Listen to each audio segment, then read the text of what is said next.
हाँ बच्चों, good morning बच्चों आज का हमारा टॉपिक है राष्ट्रीय विकास। जब हमने विकास का अध्ययन किया, हमने अध्ययन किया कि आय के अलावा भी अनेक लक्ष्य होते हैं। विकास क्या होता है हमने जाना, है ना। तो हमने, और हर व्यक्ति का अपने स्तर पर विकास अलग होता है। अब जब हम राष्ट्रीय विकास का बात करते हैं, राष्ट्रीय विकास का कि कौन सा देश कितना विकसित माना जाता है।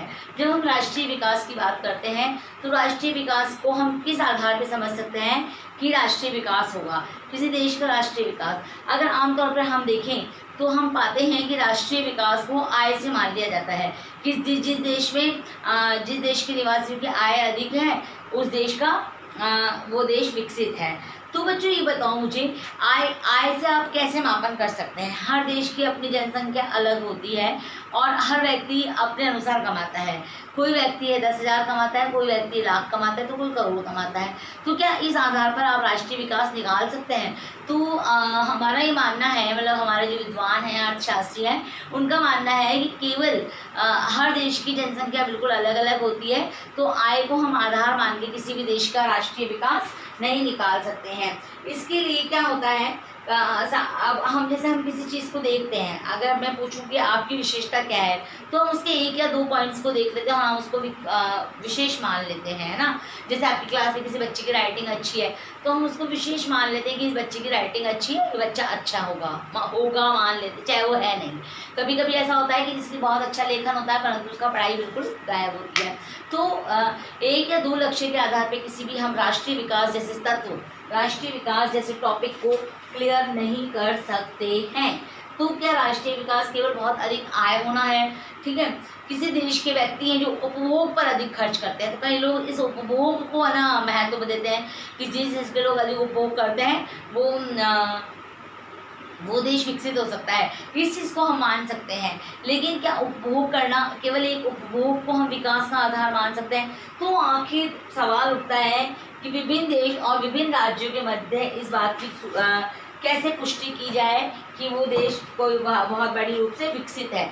आप सुनते आए हैं कि किसी देश को हम विकसित कैसे हैं, किसी को अविकसित कहते हैं और किसी को अविकासशील कहते हैं। तो विकसित, अविकसित और विकासशील क्या होता है। अविकसित होता है जिसके पास साधन है, सब कुछ है, लेकिन वो बिल्कुल अविकसित, जिसका कोई विकास नहीं हुआ है, आलसी प्रवृत्ति के जो लोग होते हैं एक तरीके से। लेकिन जब हम अर्थव्यवस्था की बात करते हैं तो वे देश जो कि अपनी अर्थव्यवस्था को विकसित नहीं कर पाए हैं। कुछ होते हैं जो प्रयासरत होते हैं, जो प्रयासरत होते हैं विकासशील होते हैं। जैसे हमारा भारत है, भारत क्या है, प्रयासरत है, विकास कर रहा है। एक होते विकसित, जिसके पास संसाधन थे, उन संसाधनों का उसने पूर्णतः सुचारू रूप से अध्ययन कर लिया, वो क्या कहलाते हैं, वो कहलाते हैं विकसित। तो अब हमारे सामने सवाल उठ जाता है कि जब हम 2 देशों की भिन्न भिन्न प्रकार से तुलना करते हैं तो हमारे सामने अलग अलग स्थिति नज़र आती है। कोई देश या कोई राज्य में खनिज की मात्रा अधिक है तो वो लोग खनिज खनन का कार्य करते हैं, कहीं किसान है तो कहीं पे एजुकेशन है। तो आखिर इसका समग्र रूप क्या निकलता है। तो यहाँ पर एक शब्द निकल कर आता है औसत आय। तो मतलब किसी भी देश की जो राष्ट्रीय विकास है उसको केवल हम आय या उपभोग के आधार पर नहीं मानते हैं, बल्कि हम इसका एक एवरेज निकाल लेते हैं। जैसे अभी आपकी क्लास है, आपकी क्लास का रिजल्ट निकालना है तो हम कहते हैं 70% रिजल्ट गया है, यानी 100 में से 70 लोग पास हुए हैं, 30 लोग फेल हुए हैं। तो उसी प्रकार से रिजल्ट कैसे, ये राष्ट्रीय आय कैसे निकलती है, राष्ट्रीय आय औसत आय निकाली जाती है। इसमें कुल आय में देश की जनसंख्या का भाग दिया जाता है, उसके अनुसार क्या करता है, राष्ट्रीय आय निकल जाता है। तो मानव विकास संसाधन जो है, हमारा विश्व बैंक जो है, उसकी जो एक रिपोर्ट आई थी, उस रिपोर्ट के आधार पर बताया गया 2017 में माना गया कि जो व्यक्ति प्रति वर्ष, मतलब जिस देश में प्रति वर्ष US अमेरिकी डॉलर जो है उसमें 12,056 रुपये जो व्यक्ति प्रति वर्ष कमा रहा है, उस US डॉलर कमा रहा है, वो क्या होगा, वो विकसित देशों की या समृद्ध देशों की श्रेणी में माना जाएगा। जबकि जो निम्न देश माने गए थे, जो निम्न आय वर्ग के देश माने गए थे, उसी UNDP की रिपोर्ट के अनुसार क्या माना गया था कि 995 US अमेरिकी डॉलर के अनुसार जो व्यक्ति कम, इससे कम जो हासिल कर रहा है देश, वो क्या होगा, वो निम्न श्रेणी में माना जाएगा। भारत के अंदर ये जो भारत जो है वहाँ पे प्रति व्यक्ति जो आय है, औसत आय है, वो 1820 US अमेरिकी डॉलर है। तो भारत एक मध्यम वर्ग में माना जाता है। इसी प्रकार बात आ जाती है कि हम आखिर इनकी तुलना कैसे करें। तो बच्चों मैं इसके लिए आपको बताना चाहूँगी, आपकी पाठ्य पुस्तक में दिया हुआ है, देखो आप पेज नंबर 10 पर देखिएगा। दो सारणियाँ दी हुई है। आपके पेज नंबर 10 पे क्या दी हुई है, यहाँ पे देखो आप सारणियाँ देखो, इसमें दो सारणी दी हुई है। पहली सारणी के अंतर्गत तालिका 1.3 जो दी गई है, इसमें क्या बताया गया है, इसमें चयनित राज्यों की प्रति व्यक्ति आय बताई गई है 2016-17 को ध्यान में रखते हुए। इसमें हरियाणा, केरल और बिहार 3 राज्य लिए गए हैं। इसमें जो सबसे ज़्यादा आय बताई गई है वो किसकी बताई गई है, हरियाणा की बताई है, और दूसरी केरल की और तीसरी बिहार की बताई है। यानी अगर इस सारणी को हम डिस्क्राइब करते हैं, इस सारणी को हम समझने का प्रयास करते हैं, तो हमारे सामने क्या निकल के आता है कि सबसे समृद्ध कौन सा देश राज्य है, इसमें हरियाणा निकल के आता है। परंतु इसके नीचे ही ये सारणी दूसरी दी हुई है, देखो यहाँ पे भी वही हरियाणा, केरल और बिहार बताया गया है। यहाँ पे शिशु मृत्यु दर, साक्षरता की दर और निवल उपस्थिति प्रति 100 व्यक्ति उच्चतर 14 से 15 वर्ष मानी गई है। तो अब यहाँ पर क्या बताया गया है, यहाँ पर देखो हरियाणा में 30 आया है, साक्षरता की दर 82 है, और उपस्थिति जो है, निवल अनुपस्थिति है, वो कितनी है, 61 है।